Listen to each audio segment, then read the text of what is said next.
microorganisms, food preservation. Food poisoning. Microorganisms can also cause food to spoil. If you eat food that is spoiled, it harms your body. This condition is called food poisoning. Sometimes your body may be able to recover on its own or by vomiting the food out.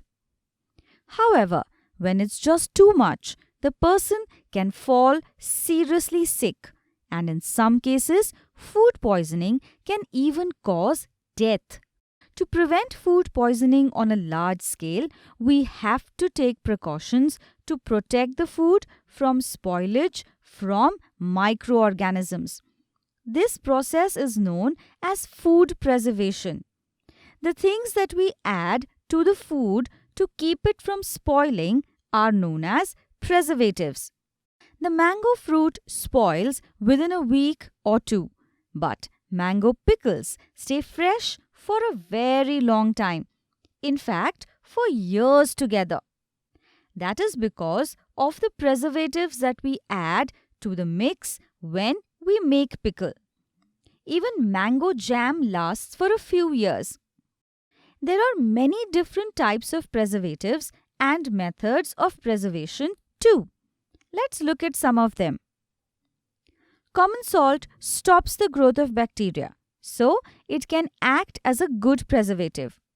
It is used to keep meat and fish fresh. Even amla, raw mangoes, and tamarind can be preserved with salt. Sugar is a preservative too. That is what we use when we make jams and jellies. Sugar reduces the moisture in the food and that makes it last longer. Bacteria cannot live in oil and vinegar, so these substances can be used as preservatives too. In fact, vegetables, fruit, meat, and fish are preserved this way. Boiling kills microorganisms too. That is how we preserve milk at home too. Microorganisms are inactive when it's very cold too. So, we can even cool the food down to make it last longer. That is what we do in refrigerators. When you boil a liquid to a high temperature and cool it down quickly, it is called pasteurization. Check out the milk that you get in your home. Is it pasteurized? Another method is packing it and removing all the air from the pack. If there is no oxygen, these microorganisms cannot grow. So, that helps the food last longer.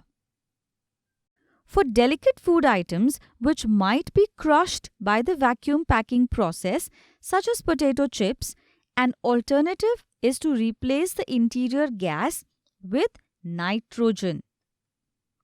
The food is protected from being damaged with the air cushion, and since there is no oxygen, microorganisms cannot grow. Clever, eh? Canning is another method of preserving food.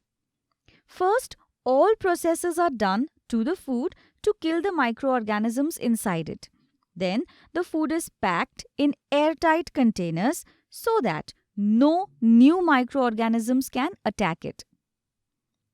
Canned food can remain fresh for as long as 30 years, sometimes even longer. What did we just learn?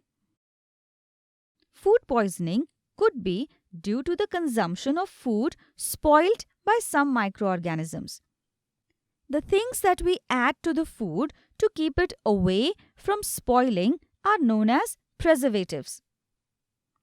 We can add salt, sugar, oil, or vinegar to protect the food from spoiling. Boiling, cooling, and canning are some of the methods of preservation.